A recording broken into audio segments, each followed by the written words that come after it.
Продовжується прямий ефір на телеканалі АТР. Я дякую, що ви залишаєтеся разом із нами, обираєте нас. Доброго дня, мене звати Аліна Блохіна, і ми, звичайно, починаємо із актуальної та оперативної інформації. Власне, перша прес-конференція Міхеїла Саакашвілі відбулася у Варшаві. Зараз поговоримо про його заяви. Власне, екс-президент Грузії Міхеїл Саакашвілі заявив, що буде відновлювати своє українське громадянство. Про це він сказав під час прес-конференції у Варшаві. Цитую: «Я був і залишаюся українським політиком. Я буду відновлювати своє українське громадянство», сказав Саакашвілі. Також він заявив, що зі своїм оточенням організує масовий протестний рух в Україні. Цитую: «Цей рух буде розширюватися, і я знайду фактичну можливість приєднатися до нього», відзначив, власне, колишній очільник Одеської ОДА Міхеїл Саакашвілі і заявив, що його команда буде докладати усіх зусиль, щоб зробити президента України Петра Порошенка нерукопожатним за кордоном. Він розповів також про свої, власне, найближчі плани. Цитую: «У найближчі дні я вже вирішив, що буду робити. Для початку я зустрінуся із сім'єю в Нідерландах, далі буду рухатися по всій Європі і буду займатися політичною діяльністю». Він також поінформував, що немає наміру розвертатися до польської влади за політичним притулком. Саакашвілі також звернувся до генпрокурора України Юрія Луценка.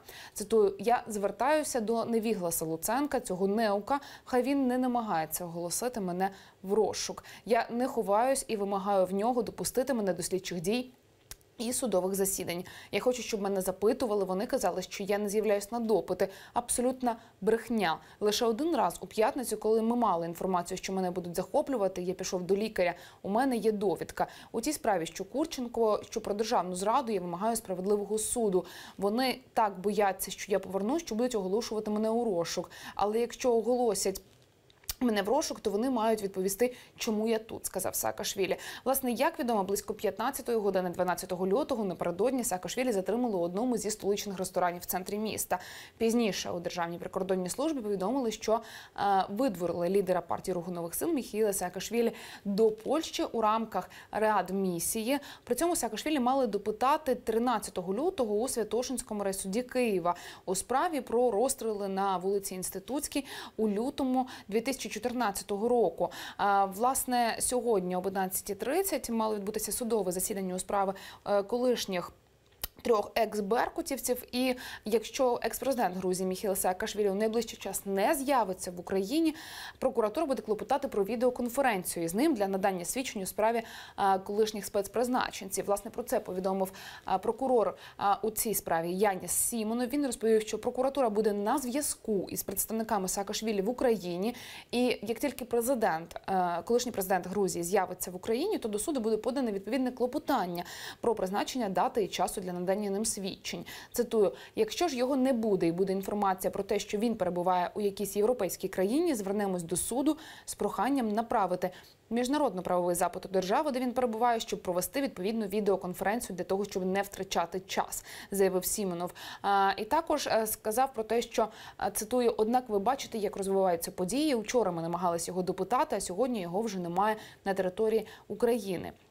Прокурор зазначив, що у Генпрокуратурі обурені тим, що не змогли вчасно допитати Саакашвілі, проте додав, що контролювати дії Держприкордонслужби прокурорів не було можливості. Власне, зараз я нагадаю нашим глядачам, що ви можете побачити відео, власне, із одного зі столичних закладів громадського харчування. Це 12 лютого. Події, які відбувалися напередодні. Бачите спецпризначенців, власне, як розповіли напередодні у ДПСУ, це були представники Державної прикордонної служби України, Міграційної служби та Національної поліції. Вони, власне, прийшли у один із столичних ресторанів, де перебував Міхеїл Саакашвілі за обідом із колом своїх, власне, соратників. Це момент затримання колишнього президента Грузії, який ви бачите. Ну і, власне, якщо вже згадувати про події дня учорашнього, то упродовж певного часу у ЗМІ, власне, зникнення Саакашвілі обростало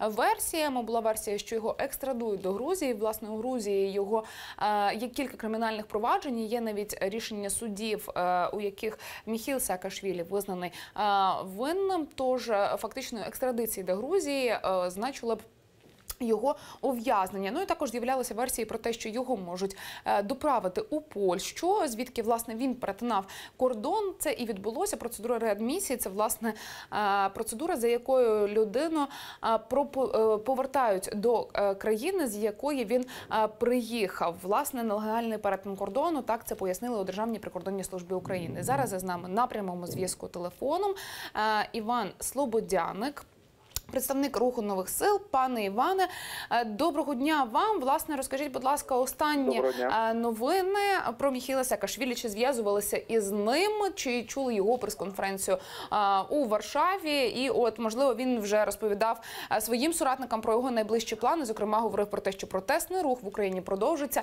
і він хоче до нього долучатися. Яким чином це буде? Прошу, слухаємо вас. Ну, ви знаєте, що зараз він знаходиться в Варшаві, дав прес-конференцію, і ми зараз формуємо подальші плани, тому що, я нагадаю, ми об'єднувалися не тільки заради Михайла Саакашвілі, ми об'єднувалися заради ідеї зміни країни. І Михайло Саакашвілі для нас є прикладом того, як це можна здійснити в Грузії. І фактично те, що відбулося, його видворення з країни, це верх цинізму і маразму державного управління в нашій країні сьогодні, проти якого ми, власне, і виступаємо. А плани наші дуже прості. В неділю о 12-й годині ми так само збираємося в парку Шевченка. Нас має бути дуже багато. Зараз наші активісти і по Києву, і по областям виставили намети, де збирають підписи за відставку президента, і там в чергах стоять реально люди різного віку, і вони готові і підписатися під цим, і прийти в неділю. Тому наша задача продовжувати цей протест, готувати пакет змін. Ми вважаємо, що алгоритмом має бути все ж таки спочатку відставка Порошенка, тому що якщо ще кілька років він закрутить гайки так, що це перетвориться остаточно в мафіозну державу. Наступним кроком має бути переформатування ЦВК і нове виборче законодавство і прихід до влади нормальних людей, які будуть, зрештою, наводити тут лад. Тобто, наші плани зараз – це переговори з усіма опозиційними силами, хто готовий об'єднуватися, опозиційними як парламентськими, так і непарламентськими.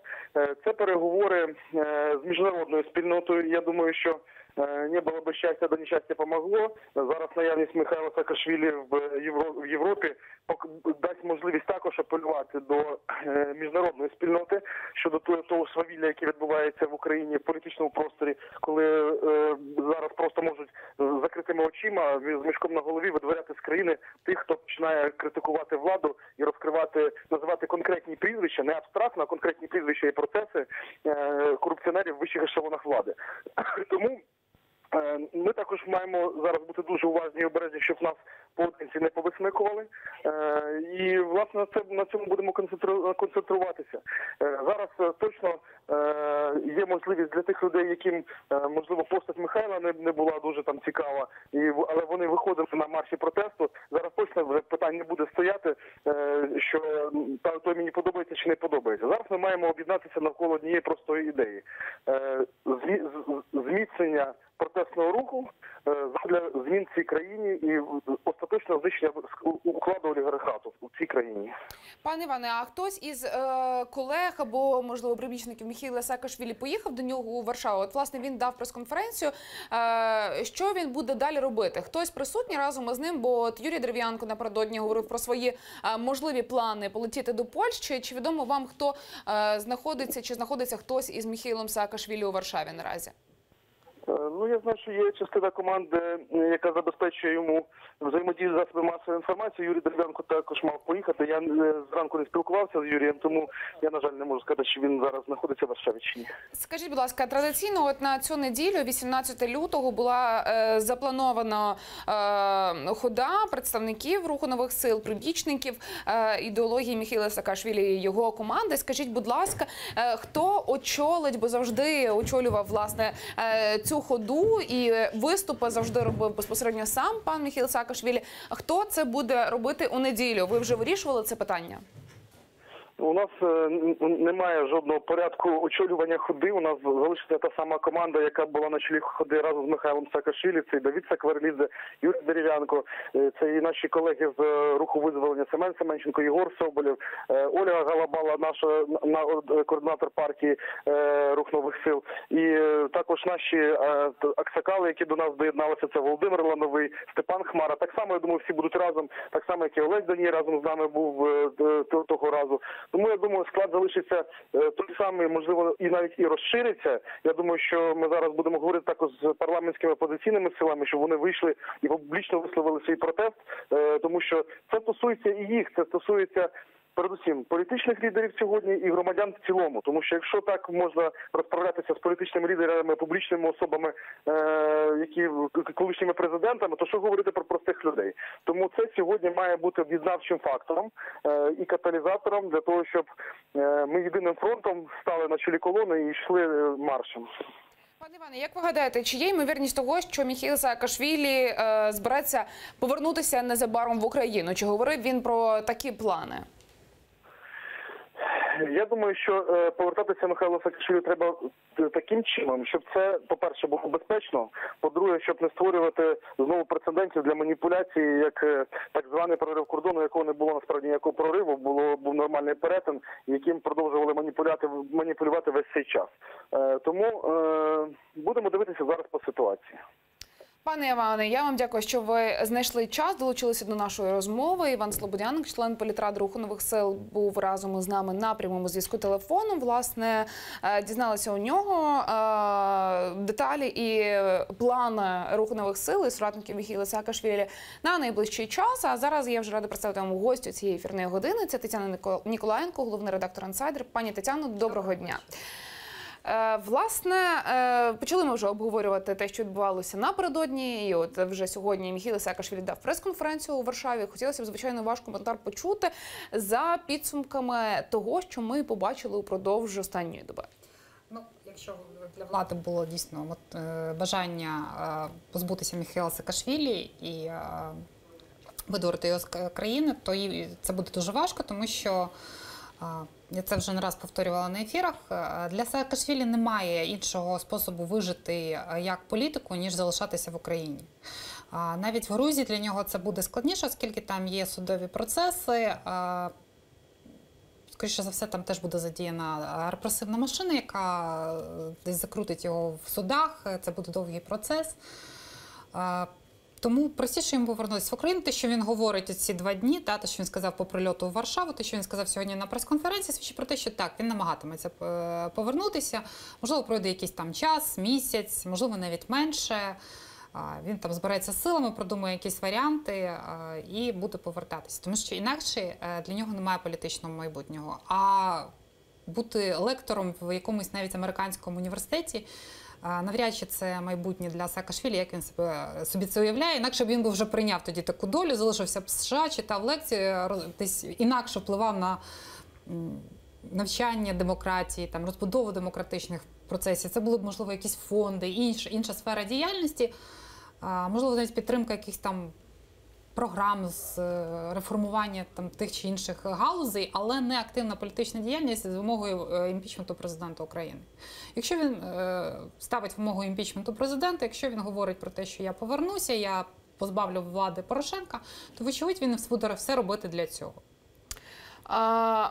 Зараз ми повернемося до нашої розмови. Власне, як тільки почуємо Олександра Палія, політолога, він з нами на прямому зв'язку, власне, також телефоном. Пане Олександре, доброго дня. Хотілося б почути вашу думку, вашу позицію щодо того, що ми могли спостерігати довкола ситуації з Міхеїлом Саакашвілі. Власне, це він і його команда вважає політичною розправою. А як вважаєте ви? Прошу, слухаємо. Я вважаю, що немає в суспільстві більших питань, щоб про це говорити. У Саакашвілі реально там 1,5% рейд. Він не громадянин України. Замість мільйонів, маршів мільйонів він збирав за гроші бабушок Рабіновича. Абсолютно не важуючи Майдан і взагалі, і саме навіть слово. Тобто супер брутально поставився до наших символів, я вже не кажу про кордон. Тому говорити про нього – це дуже багато честі. У нас в країні скільки проблем, зараз треба реформувати одну галузь, другу галузь, за яку не візьмуть. А у нас зранку до вечора в телевізорі і в інтернеті Саакашвілі. Це не таке велике тебе, щоб ми про нього думали.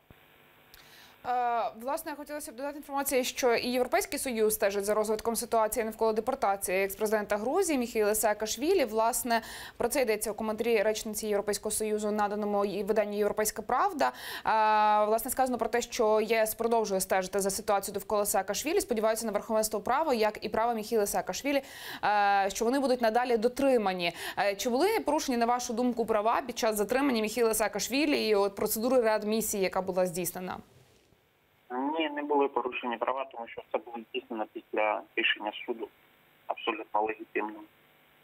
Його взагалі могли б ще раніше затримати і депортувати через те, що він займався тут політичною діяльністю, я вже не кажу, брати гроші у ворога під час війни.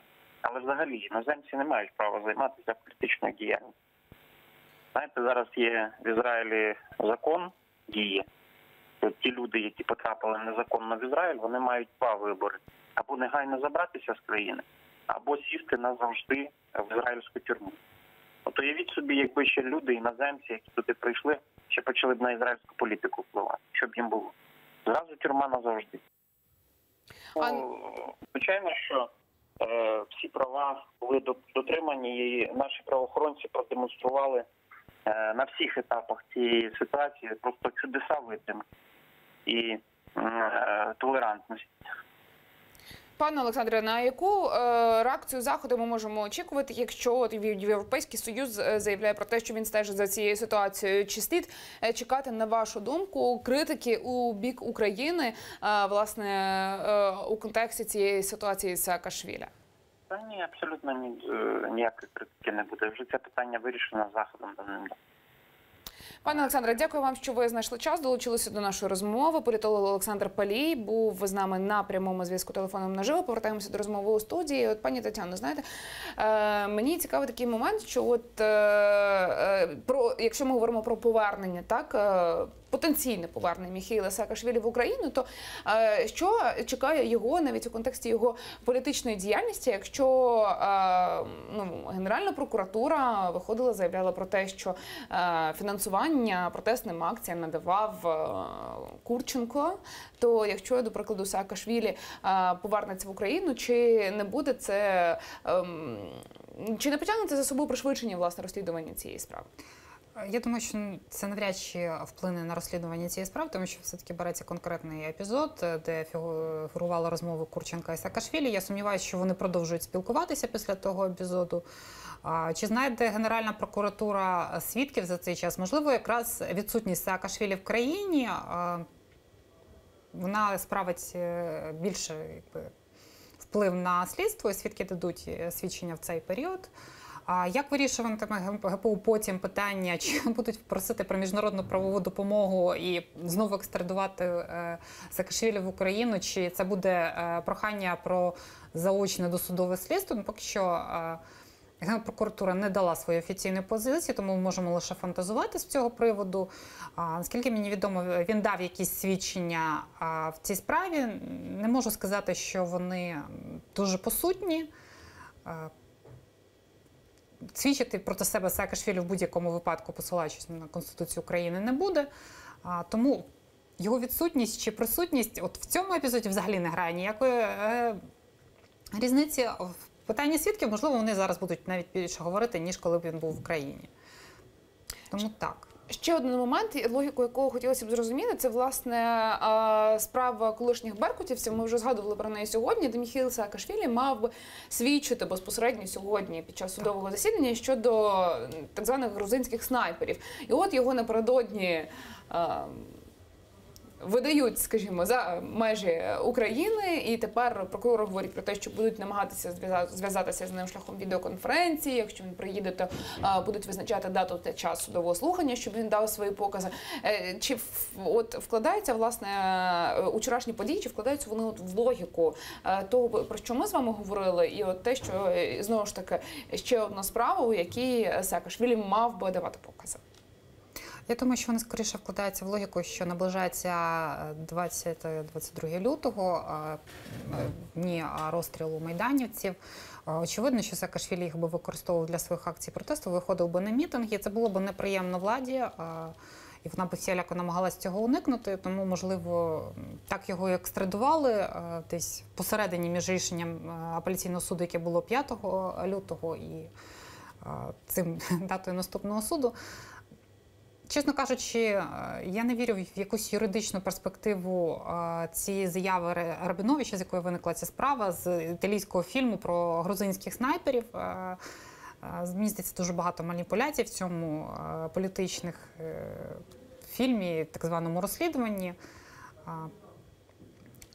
Наскільки пам'ятаю, в принципі, Саакашвілі давав свідчення і по цьому епізоду, тому не знаю, чому там прокурори хочуть його ще допитувати. Ну, можливо, в них залишились якісь нез'ясовані питання, але я взагалі не дуже вірю в перспективу того, що доведуть цю версію про грузинських снайперів. Якщо взагалі, знаєте, подивитися, я переконана, що ви бачили відео, які одразу були, от це перше відео, яке з'явилося зняти з другого поверху громадського закладу цього, власне, і ті, які з'являлися потім, якщо взяти взагалі цю детективну історію з Міхейлом Саакашвілі, чи правильно було зроблено, на ваш погляд, ось усе це напередодні? Знаєте, ми не можемо оцінювати там дії правоохоронців, правильно чи неправильно. Якщо в них був наказ його там спіймати, то, напевно, востаннє, про що вони думають, це про те, наскільки красиво це буде, тому що вже кілька разів було спробою зробити це красиво з обмеженням впливу якихось інших політиків. Це виходило навпаки комічно, а призводило до скандалів, як в випадку з арештом 5 грудня, з виходами на дах і іншої там феєрії. Тому тут, я думаю, для них важливо було зробити це швидко, максимально так само швидко доставити його в аеропорт і відправити до Польщі. Але його прес-служба скористалася дуже гарно цим моментом, одразу почала викладати відео, і одразу, як тільки там щойно літак не сів у Варшаві, одразу він вже дав коментарі українським ЗМІ, дав брифінгу, тобто одразу використав це як інформаційний привід. Це не надає йому, скажімо, ще певних, знаєте, плюсів у його репутацію, у його піар-кампанію. Насправді, якщо там розглядати це як піар певного мученика, борця з системою, то так, і саме таку канву буде вибудовувати прес-служба, їй за це платять, ну, в принципі, це їхня робота, вони все роблять правильно. А з іншого випадку, в Саакашвілі є інша проблема, і про неї не говорив Олександр Палій, він так його знехтував. Насправді, проблема не в тому, що він там, в нього 0,5 рейтингу, да? А в тому, що він не зміг вивести мільйони на вулиці, тобто об'єднати під якоюсь ідеєю. Але протягом того часу, коли він виводив, для багатьох людей він нівелював акції протесту і відбив бажання виходити. І це теж треба враховувати, тому що, наскільки я там бачила останні соціологічні дослідження, там половина українців не готові тепер виходити на акції протесту. Звісно, буде історія схожа на, не дай Боже, розгін студентів на Майдані, а я думаю, що вийдуть. Але це буде такий дуже серйозний, якийсь моральний шок повинен би бути, щоб знову змусити українців вийти на Майдан. А це такі, коли зачіпаються дуже справді глибинні інтереси, якась честь, там, гідність людська. А от у випадку просто підтримки політичних сил, я думаю, що це буде вже досить проблематично, і ця політична апатія, вона таки досягає дуже високого рівня. І це не проблема одного Саакашвілі, що в нього там 0,5 чи 1,4% рейтингу, якщо подивитися на дуже багато українських політиків, включаючи Кличка та інших, да, які були б знаковими. Да? Кличко там був 4 роки тому головним претендентом ще в лютому на посаду президента, да, за рейтингом. У нього був рейтинг там 14%. Тобто цей рейтинг був з'їдений, десь знищений. Як виникає рейтинг в українських політиків, з чого він виникає? Це, напевно, окреме питання дослідження і не тільки політологічного, а скоріше психологічного. От якраз і питання у мене, виходячи з вашої відповіді, виникло, чи бачите ви, можливо, в українському парламенті, позапарламентські політичні сили, реального союзника і соратника Саакашвілі для об'єднання? Це питання, власне, ми зараз залишаємо, ставимо 3 крапки. Зараз з нами народний депутат України на прямому зв'язку Юрій Дерев'янко із Варшави наживо телефоном. Пане Юрію, доброго дня. Доброго дня. Власне, розкажіть, будь ласка, що робите у Варшаві? Чи зустрічалися вже з Міхейлом Саакашвілі? Про що говорили? Які найближчі плани? Так, ми зустрічалися з Михайлом Саакашвілі. Зараз він закінчив велику прес-конференцію для світових засобів масової інформації.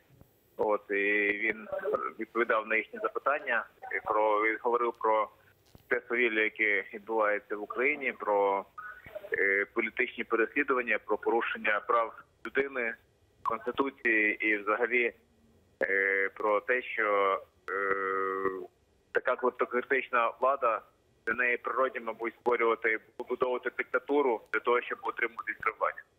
Ми, і він про це також говорив, продовжуємо нашу боротьбу українців за європейську країну, без бандитів, які зараз тимчасово захопили владу, без тих всіх схем і олігархів, які є кращими друзями сьогодні Порошенка. Ми боремося за те, щоб в першу чергу мати демократію в Україні, де кожен українець вільно зможе виявити своє волевиявлення на наступних виборах. Чи то вони будуть позачергові, чи будуть чергові. Ми розуміємо, що стрімко падає рейтинг Порошенка, і він вчиняє такі злочини, такі дії.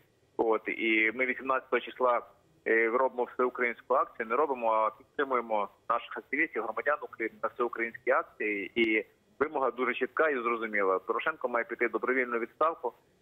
І тисячі українців будуть на площах, центральних площах обласних центрів міста Києва виходити і саме це вимагати. Збираємося ми у парку Шевченка 15 числа лютого. І ми маємо дати свою реакцію і висловити свою позицію стосовно всіх тих подій, які відбуваються в Україні, в тому числі останніх подій стосовно Михайла Саакашвілі.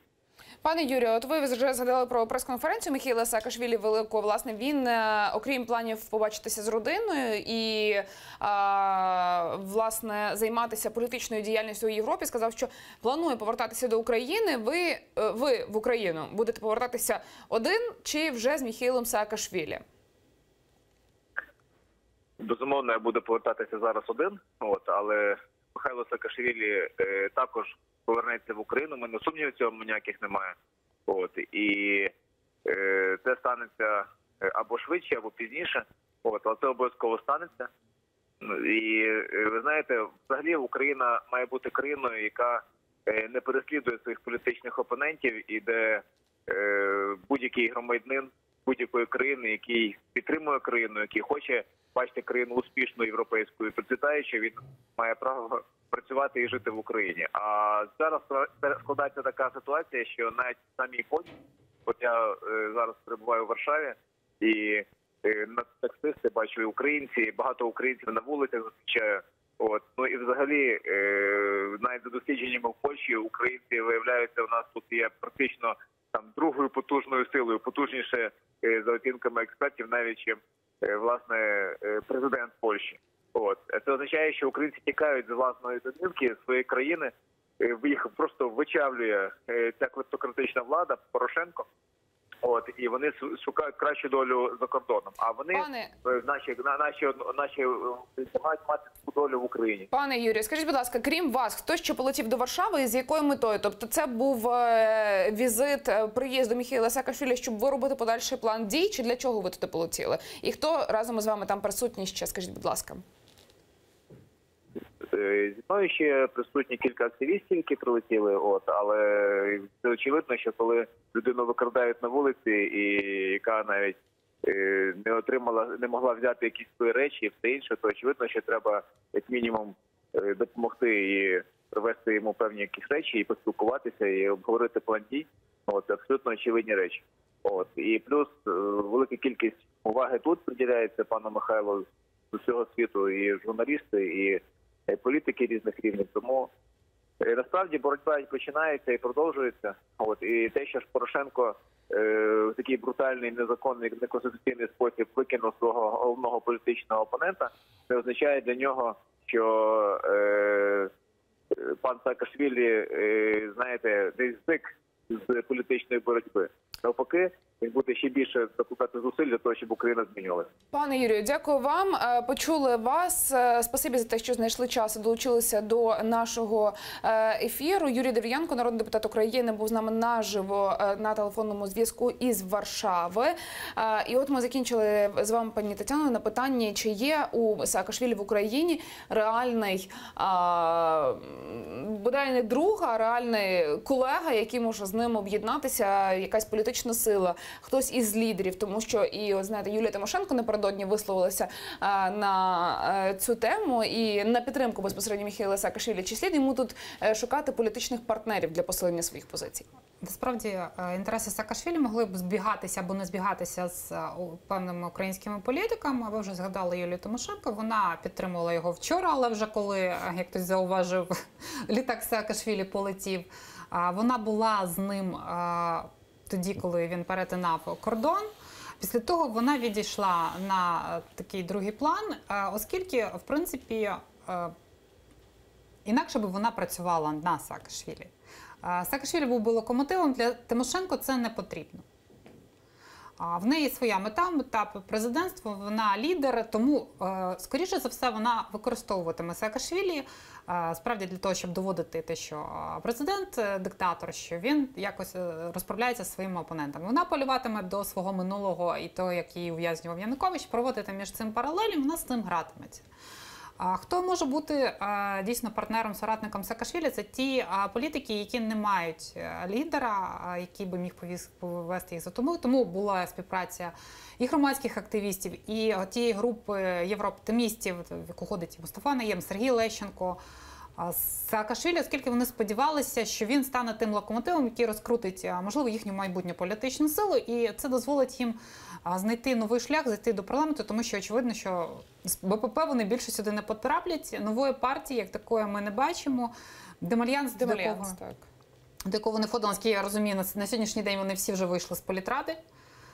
Тому вони шукають якісь інші шляхи залишитися в політиці. І, очевидно, не тільки для цієї групи людей, а й для інших подібних молодих політиків, можливо, бізнесменів дрібних, які хочуть отримати шанс зайти до парламенту, Саакашвілі був цікавий. Для інших гравців, які самі претендують на посаду президента, на свою парламентську фракцію, він не настільки цікавий як партнер, а скоріше як інструмент для досягнення своєї мети. І якщо ви пам'ятаєте цю зустріч у Львові, то те, що не афішувалось ніким, але, в принципі, чому не відбулося до подальшої співпраці, тому що фактично там всі заявили, всі присутні про свої президентські амбіції. І далі їм ні про що було говорити. От ми якраз з вами вже перейшли до розгляду цієї ситуації у загальнополітичній канві, згадали персону Юлії Тимошенко. І знаєте, от цікаво мені почути вашу думку, чому вона тоді виступила на підтримку Саакашвілі? Навіщо вона з ним почала об'єднуватися? Згадаємо прорив. Так само тому, що от у середовищі політологів є версія того, що Саакашвілі, знаєте, він відтягав голоси, скажімо так, потенційні голоси, да, навіть не у представників більшості, не у президента, а у опозиційних сил. Навіщо це було їй? Тобто це вдала піар-стратегія, чи вдала піар-стратегія? Чому вона це робила? Я знаю, що це, їй позвонив особисто Саакашвілі, попросив про підтримку, це була її обіцянка, яку вона виконала. В такому чисто людському плані. Знов-таки, говорячи про якісь політичні стратегії, мені доведеться себе повторити, він їй був потрібен справді тим, що він якраз, щоб він не відбирав у неї голоси, да, вона повинна стати була на якийсь час біля нього і показати, що ось я підтримую людину, яка бореться з президентом, щодо якого президент застосовує якісь репресивні методи. Вона захищала людину, яка не має президентських шансів в Україні, оскільки він і до того не міг би балотуватися на президентських виборах, оскільки не проживав 5 років в Україні. Зараз з історії з громадянством взагалі немає. Так? Тобто, по суті, він лише локомотив, який може зіграти на користь якоїсь політичної сили і в майбутньому лише претендувати на посаду прем'єр-міністра. Лише таку комбінацію йому можуть пропонувати інші політичні сили, завжди маючи на увазі, що Саакашвілі дуже такий сам по собі сильний політичний гравець, який теж буде їх намагатись переграти і придумати якісь свої ходи, якщо він матиме відповідний рейтинг і відповідну підтримку. Хотілося б, знаєте, ще загалом встигнути поговорити про те, що відбуватиметься у нашій політиці, на політичній арені України упродовж найближчого часу, тому що вже багато хто говорить про те, що вже активна, неактивна, але фаза передвиборчого процесу. Вона не активна, але насправді політики визначаються з тим, як чи беруть вони участь в цій кампанії і в якому форматі беруть. Дуже багато, якщо ви бачите там дрібних політиків, як Наливайченко, там Віктор Чумак, тобто, як дрібних. Це люди, які довгий час присутні в політиці, але не мають якогось великого рейтингу, знов-таки. Вони теж починають потроху заявляти про свої амбіції. Як вони будуть користатися своїми амбіціями? Вони будуть йти в кампанії до кінця, чи, можливо, вони будуть з ким домовлятися. Це покаже час. Яка конфігурація складеться через рік з оцих заявок на участь в кампанії, це теж треба дивитися, тому що, думаю, що в цій групі людей, які не є там в цій лідерами, так, Тимошенко, Порошенко, Бойко, Рабінович, Гриценко, Ляшко, що ця група, як вона розподілить ті голоси, які зараз знаходяться 19 ті, що не визначилися, ще якісь, які не хочуть брати участь у виборах, чи змусить хтось з них переконає, що треба їх підтримувати. Від цього залежатиме, з якими картами вони прийдуть грати в покер з іншими гравцями, і що вони з того виграють.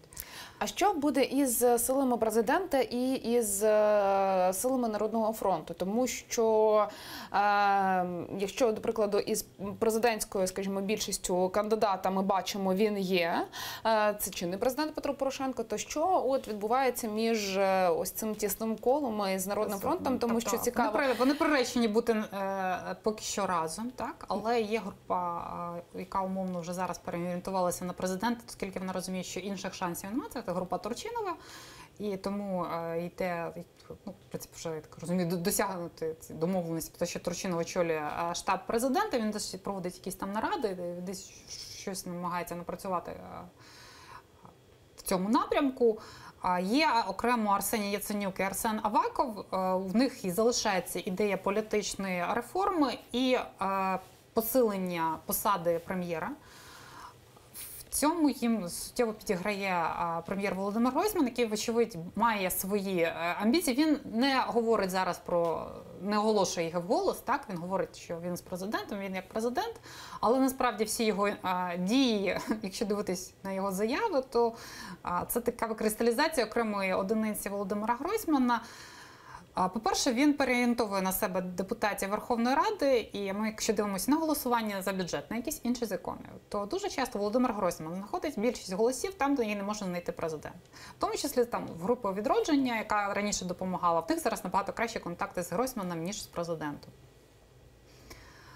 Відтак, є така політична стратегія, вона є не тільки у Народного фронту, вона є ще у «Опоблоку», лідер якого Юрій Бойко з останніми соціологічними дослідженнями скотився до 5% і програє Вадиму Рабіновичу.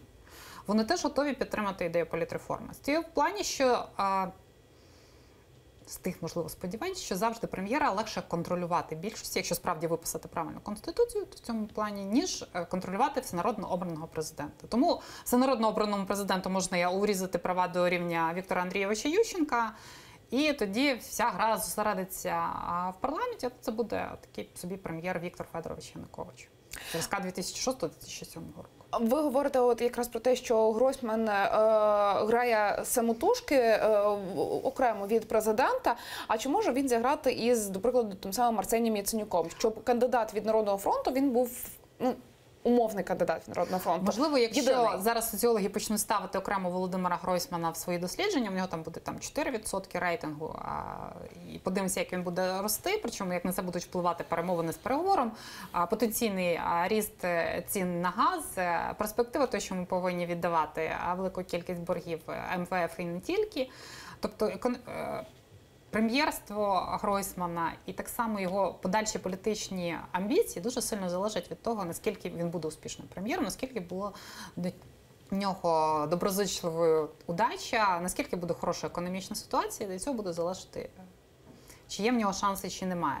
Звісно, він контактує з групою Народного фронту, його присутність на з'їзді Народного фронту – це була красномовна така